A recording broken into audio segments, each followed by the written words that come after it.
Hi అండి. Hello నమస్తే. Welcome to Satya's kitchen. ఈరోజు వీడియోలో ఆవాలు మెంతుల పొడి చూపించబోతున్నానండి. మనం నిల్వ పచ్చళ్ళలోకి వాడుకుంటాం కదా, అలాగే ఉడుకు పచ్చళ్ళలోకి వాటికి వేసుకునే ఆవాలు మెంతుల పొడి అనమాట. ఇదైతే చాలామందికి తెలిసిన వీడియోనే. సో తెలియని వాళ్ళ కోసం అయితే చేస్తున్నాను. అదీగాక మన ఛానల్లో ప్రతిదీ డీటెయిల్డ్గా ఉండాలి, బేసిక్ వీడియోతో సహా అనే ఉద్దేశంతో చేస్తున్న వీడియో అండి. తెలిసిన వాళ్ళు స్కిప్ చేసేయండి, తెలియని వాళ్ళు చూసి నేర్చుకోండి. దీనికోసం మనం స్టవ్ వెలిగించుకుని ఒక వెడల్పాటి బాండి పెట్టుకోవాలి. మీడియం ఫ్లేమ్లోనే వేయించుకోవాలన్నమాట. ఆవాలు మెంతుల పొడి కోసం ఫస్ట్ మెంతుల్ని వేయించుకోవాలి. ఎందుకంటే మెంతులు వేయించుకోవడానికి మనకి ఎక్కువ టైం పడుతుంది కాబట్టి ముందైతే మెంతుల్ని వేయించేసుకుంటే మంచిదన్నమాట. ఇక్కడ నేనైతే ఒక హాఫ్ కప్పు మెంతుల్ని తీసుకుంటున్నానండి. ఇలా లో ఫ్లేమ్లో కలుపుకుంటూనే ఫ్రై చేసుకోవాలి. మనం హైలో పెట్టేస్తే మాడిపోతాయి, చేదుగా ఉండిపోతాయి అన్నమాట మెంతులు. మనం ఎప్పుడు కూడా ఇలా వేయించుకునేటప్పుడు లో ఫ్లేమ్లోనే పెట్టుకుని కలుపుకుంటూ వేయించుకుంటే అన్నీ ఈవెన్గా వేగుతాయి అన్నమాట. సో ఇదైతే ఓపిక్గా చేసుకోవాల్సిన పని. సో ఇలాగ వేయించుకునేసరికి కాసేపటికి మనకి మెంతులు అనేవి ఇలా వేగిపోతాయండి. దోరగా చూసారా, అన్నీ ఒకటే కలర్లో చక్కగా వేగాయి. సో ఈ విధంగా మనం మెంతుల్ని వేయించుకోవాలి.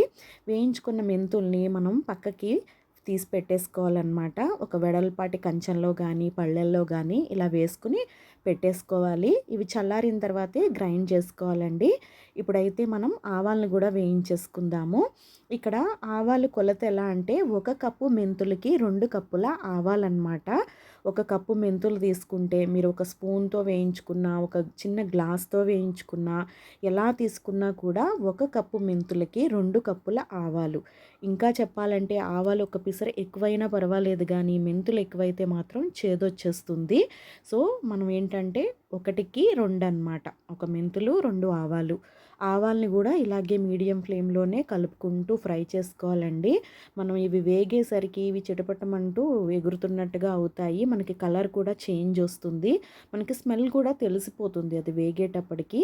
సో చూసారు కదా, కలర్ కూడా చేంజ్ అయింది. ఈ విధంగా మనం ఆవాల్ని కూడా వేయించేసుకోవాలి. ఆవాలు కూడా చక్కగా వేగిపోయాయి అన్నమాట. ఇప్పుడు ఆవాల్ని కూడా మనం మెంతులు వేయించి పెట్టుకున్నాం కదా, అందులోకే వేసేసుకుని 2 చక్కగా మిక్స్ అయ్యేటట్లు కలిపేసుకుని చల్లారిన తర్వాత గ్రైండ్ చేసేసుకోవాలి. మనం వీటిని ఏంటంటే నిలవ పచ్చళ్ళు, నిమ్మకాయ పచ్చడి, టమాటా పచ్చడి ఇవన్నీ పెట్టుకుంటూ ఉంటాం కదా, అలాగ వాటిల్లోకే కాకుండా మనం టెంపరీగా చేసుకునే ఉడుకు పచ్చడి వాటిల్లో కూడా వేసుకోవచ్చు. ఆవాలు కూడా చూసారా వేగిపోయి, ఇప్పుడు వీటిని మనం ఈ మెంతుల్లో కలిపేద్దాము. మెంతుల్లో వేసేసి మొత్తం చక్కగా మిక్స్ అయిపోయేటట్లు కలిపేసుకుని పూర్తిగా చల్లారిన తర్వాత మాత్రమే గ్రైండ్ చేసుకోవాలండి.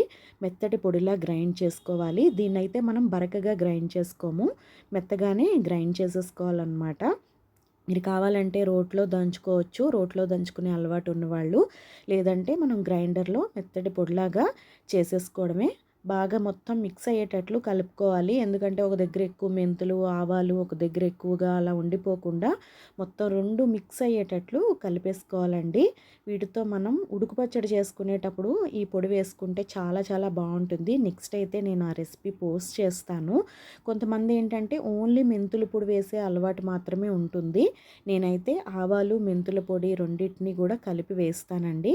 ఇప్పుడైతే మనకి ఇవి చల్లారిపోయి వీటినైతే ఇలాగా మిక్సీ జార్లోకి తీసేసుకొని మనం చక్కగా ఫైన్ పౌడర్ చేసేసుకోవాలి. మనం ఈ ఫైన్ పౌడర్ చేసేసుకున్న తర్వాత ఒక ఎయిర్ టైట్ కంటైనర్లో స్టోర్ చేసుకుంటే మనకి చాన్నాళ్ళు నిల్వ ఉంటుంది. చూస్తున్నారు కదా, ఇలా మెత్తటి పొడిలా చేసేసుకోవాలి. బాగా చల్లారిన తర్వాత మాత్రమే స్టోర్ చేసుకోవాలండి. మనం కొద్ది కొద్దిగా చేసుకోవాలంటే ఇబ్బంది అవుతుంది, నలగదు. నేనైతే ఎప్పుడు ఇలాగే చేసి పెట్టుకుంటాను. సో ఇలా చేసి పెట్టుకుంటే మనకి ఎప్పటికప్పుడు ఫాస్ట్గా రెడీ చేసేసుకోవచ్చు ఐటమ్స్ని. వీడియో నచ్చితే లైక్ చేయండి, షేర్ చేయండి.